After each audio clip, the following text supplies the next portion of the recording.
Oh, caught me in the middle of the yawn. What are you doing? I'm letting go.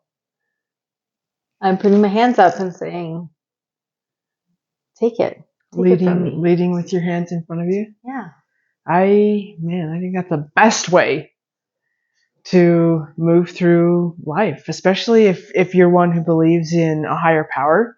Uh, it's so funny, like in studying 12 steps, how often, like I didn't realize this until I started studying 12 steps, how often we approach our higher power, which 12 steps calls God. If that's not a verbiage that works for you, put that through a filter that works for you and let it be okay. Uh, how often we approach it with our hands behind our back, like, so I have this thing, and he's like, hey, I am all powerful, omniscient, all knowing. Like, just come before me with your, like, I already see it. So just put it right out in front of you and let's start that way. Yeah. Yeah, I think of that with my kids when they would try to hide something or myself even. Like I love it because it's that energy of, now I'm thinking of stories with my own kids. It's that energy of the first 3 steps in the 12-step program, which basically boil down to, I can't, he can, I think I'll let him. So I have this thing that I feel like is unmanageable. I really just am unsure how to move with this thing, or how to heal it, or how to let go of it, or how to just move with it. And I don't, I'm clueless as to what the steps are. And I believe that there's somebody who does, by way of a higher power, and I'm going to do my best to just be willing to trust him to take this from me, or show me how to use it in my life for my highest good. yeah. So we're talking about surrender. Oh, Surrender, that one can be a tough one because we like to feel like we have a sense of control, and we get that sense of control by having judgment around things, of managing other people and their emotions and what they're doing and ourselves. But really, we really don't have very much control at all. If we really are honest with ourselves, we could show up on time for, to go to work, and we think everything's under control, and a car accident happens, or someone gets sick, or we have so many variables that we have zero control over, whether it's being caught in traffic, or you were sick the other day. Like, we just have zero control over, or who we're going to meet. right? Loss of a job, or making a plan for a business, and then having life come in and be like, hey, we got some things to teach you first. And being willing to go, oh my gosh, and to practice this audacious trust that we've been talking about, to just say, I'm willing to go with the energy of what's going on, and to allow life to unfold as it's already meant to unfold. This is that surrendering moment.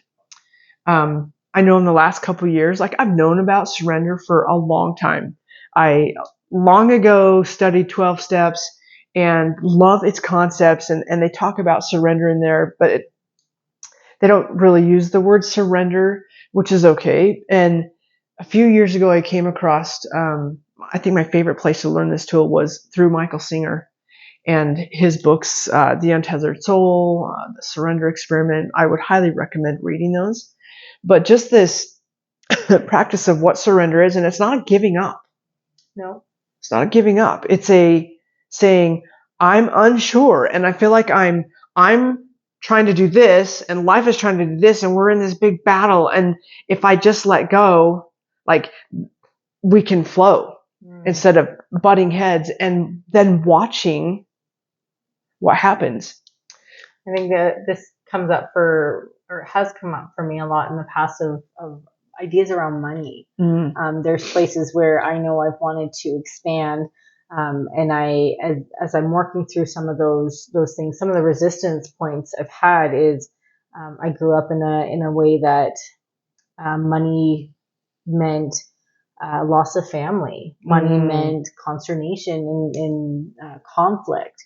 Money meant I'll be alone. So I had a lot of hang-ups around what that was for me. And I just don't think we even realize sometimes what that is. But when we start to let go, we get some more clarity. Mm-hmm. Well, and there's this beautiful thing. I appreciate you saying that. I was also thinking, like, was one of those things for you? I know it was for me. It was like, if I have money, then I'm going to be better than, yeah, I'm not going to fit in. I'm going to be better than someone else. And there, then you put yourself out there for judgment. I don't belong. There's all the crazy things that we pick up or are taught, whether overtly or covertly. But there's this piece of surrender that I want to share with you. And maybe you have experienced it. And if you haven't, I cannot wait for that to be part of your lived experience. I will tell you though, it does come with a cost. All of this comes with a cost. And sometimes that cost feels high. And it's important to remember that it's worth it as far as audacious trust goes, and learning to come home to yourself and trusting your heart and what your soul is pulling and asking you to do. It knows why you're here. And for myself, a couple of years ago, I was in this big like consternation of decision of relationship change, and just wondering like, I feel like God had taken me to a cliff, paying attention to the things that I've been asking for. Let's be real, but me not paying attention that he's paying attention to the things that I'm asking for, and saying, it's time for a decision to be made. And are you ready to make that decision? Which I don't know that I was ready to make that decision. And he walks me to an edge, and then he's like, okay, so like, here we are. This is the point that you just get to like build your wings, and he bumps you off. Like, and I could fight it. I could fight the fall, or I could surrender and say, okay, well, now I'm getting this opportunity to fly. Really scary, really challenging to move through. But I had this moment where I was walking down my driveway, and I was pulling my garbage can behind me to the road. It's Tuesday morning, garbage is going to come, and I'm happy to have it emptied. Take out the trash. And as I'm walking down to the curb, I felt this literal shift in my world. It's like it was like almost like an earthquake, like something shifted inside of me, like it had shifted in the whole world. And I felt this incredible peace start to flow in, and this calm that I really don't have the words to describe, because what happens is, even in some of the tumult that's going on, when I stay in surrender and I say, I'm gonna do my best to trust what's going on inside me, to trust my heart, to trust my feelings, to trust my decisions, and to trust in this process of surrender and watch things unfold. This peace has always stayed. This calm has always stayed. Now, let's be real. I get upset. Some things really tap pain points still, and I feel angry. I feel like I want to act out. I feel like I'm indecisive. I feel like I've made a whole bunch of wrong decisions sometimes. And yet that peace, when I surrender, that peace is still there. That calm is still there. And that building of audacious trust in myself and my decisions is still there. Yeah, I think that's so interesting. You bring up the feelings of decisions that we just talked about, but I think it's just staying in, like, you can't go back to that decision. Like, you're here now, and staying present, and not regretting. Like, you're already here, you can't erase it. It reminds me of a talk that we saw, that this guy made this agreement with his brain that he gave it a name, and he's like, my brain's name is Becky, and we have this agreement that if it's not a productive thought or a joyful thought, it's not a welcome thought.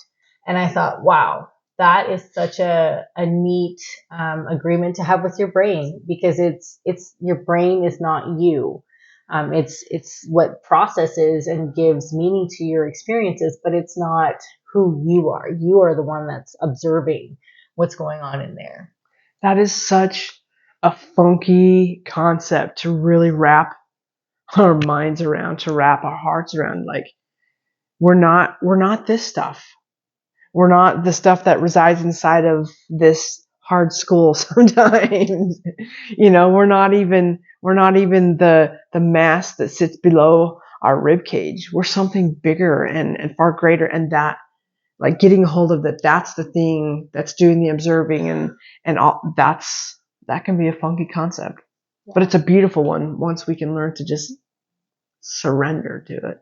I love, whether it's Michael Singer, or we've watched things with David Baer. Oh, yes. Of just like, we've been taught to hustle, and try and control all these things, but really, we need to just relax and be in a good state of mind, really being checked with what's going on in our head, so we can take inspired action and not make action or decisions from a place of feeling frenzied and pressed on and stressed. Like, if I don't, then it's going to mean this. And somewhere it's like, I'm going to die if I don't follow the sequence of events. And what happens often when we make decisions from that space, and we all do it? I think so. The best example I can think of that, we were at my mom's. It was an 8-hour drive for Thanksgiving. And my boys wanted to stay. I wanted to stay. I didn't want to do the drive back, but because I felt like there was going to be judgment if we weren't back on time, or I didn't trust myself. I didn't follow through with what I felt would be the best option for all of us. And that was a horrendous drive. Like, horrendous. It ended up like 12 hours. Extra long. Yeah, for one. And the traffic and the acting up of the children. And it was just, I think of that often, and I'm like, do you really not want to trust yourself? Like, you know how this feels, you know how this works. You're going to pay tenfold if you don't trust yourself. Right. I call it creating collateral damage. Like, when we're making decisions from that frenzied state or indecisiveness, or like just feeling pressed upon, we're not present. We're not present with ourselves. We're not in the body, get quiet tool. We're not in audacious trust. We're just in frantic reaction, lower vibing energy, and collateral damage. That it just creates other things outside of us, versus because we're doing it from who knows where. Yeah. Versus a very present, coherent, right here, right now. I'm going to make this decision. I'm going to move forward. And when it comes time, I'm going to make another decision. And then I'm going to make another decision. Yeah. Well, and I think no matter what, we're going to learn something. There's no right or wrong decision. And I'm sure you've already heard the farmer and the horse story, that we think we're going to get one result, but then if we wait long enough, it can actually be a negative result. If we wait long enough, it can have a positive result. And if we wait long enough, it can be negative.